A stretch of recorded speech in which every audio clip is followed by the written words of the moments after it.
जैसे एक पक्षी होता है चकोर, जिसके बारे में कहा जाता है कि वो सिर्फ वर्षा की बूंद ही पीता है।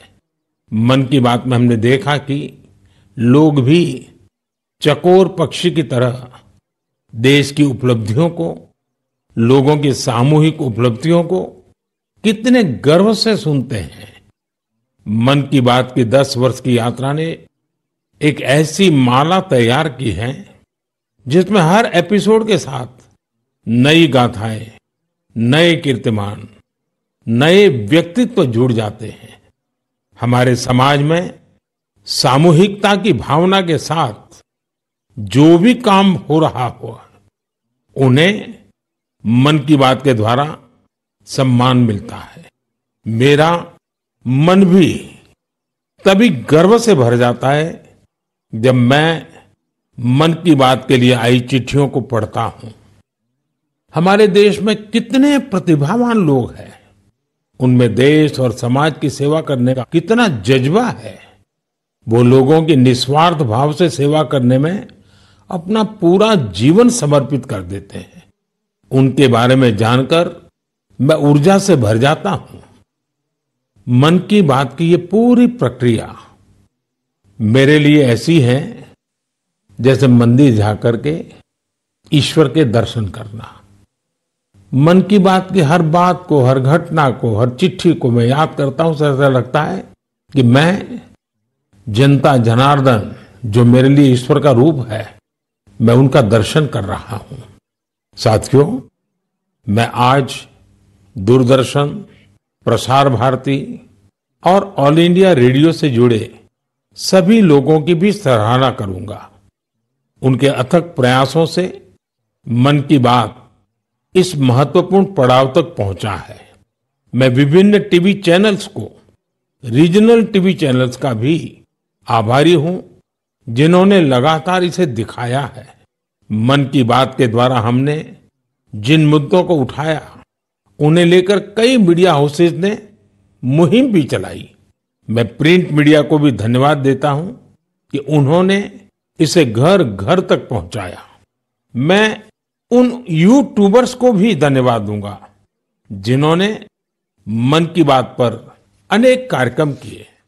इस कार्यक्रम को देश की 22 भाषाओं के साथ 12 विदेशी भाषाओं में भी सुना जा सकता है। मुझे अच्छा लगता है जब लोग ये कहते हैं कि उन्होंने मन की बात कार्यक्रम को अपनी स्थानीय भाषा में सुना।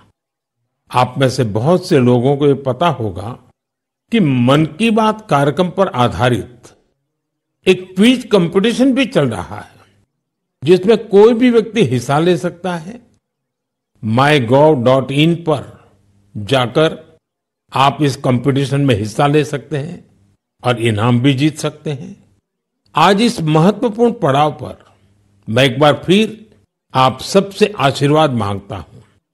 पवित्र मन और पूर्ण समर्पण भाव से मैं इसी तरह भारत के लोगों की महानता के गीत गाता रहूं। देश की सामूहिक शक्ति को हम सब इसी तरह सेलिब्रेट करते रहें, यही मेरी ईश्वर से प्रार्थना है, जनता जनार्दन से प्रार्थना है। मेरे प्यारे देशवासियों, पिछले कुछ सप्ताह से देश के अलग अलग हिस्सों में जबरदस्त बारिश हो रही है। बारिश का ये मौसम हमें याद दिलाता है कि जल संरक्षण कितना जरूरी है, पानी बचाना कितना जरूरी है। बारिश के दिनों में बचाया गया पानी जल संकट के महीनों में बहुत मदद करता है और यही कैच द रेन जैसे अभियानों की भावना है। मुझे खुशी है कि पानी के संरक्षण को लेकर कई लोग नई पहल कर रहे हैं। ऐसा ही एक प्रयास उत्तर प्रदेश के झांसी में देखने को मिला है।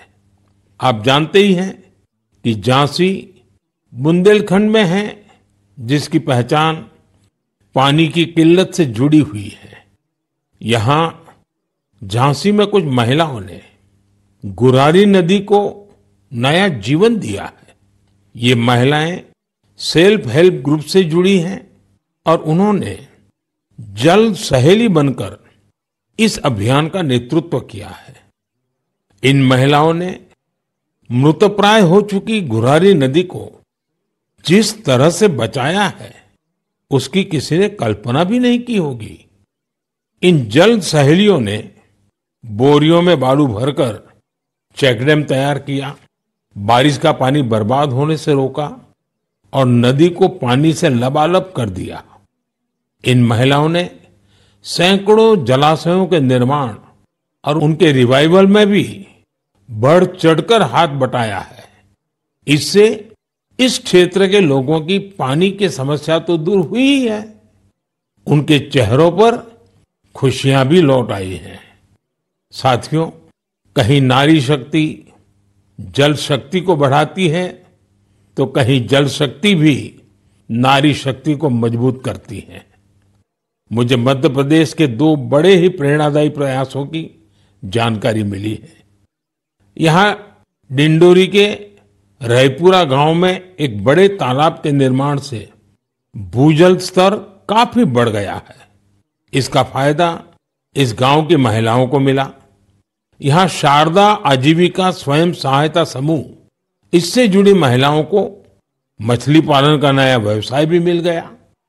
इन महिलाओं ने फिश पार्लर भी शुरू किया है, जहां होने वाली मछलियों की बिक्री से उनकी आय भी बढ़ रही है।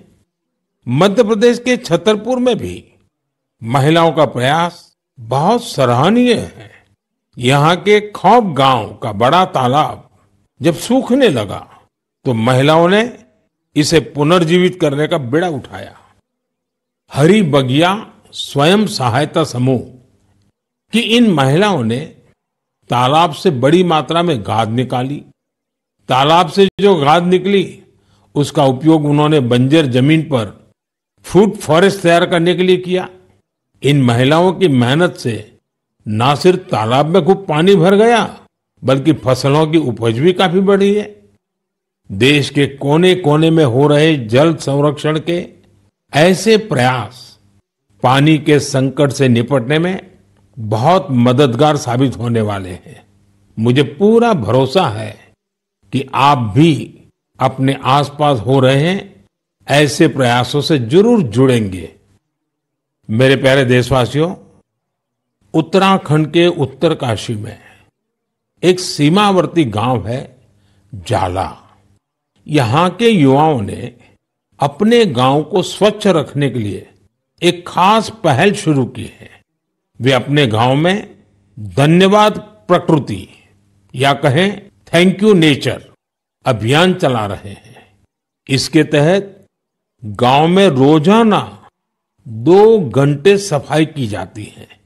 गांव की गलियों में बिखरे हुए कूड़े को समेटकर उसे गांव के बाहर तय जगह पर डाला जाता है।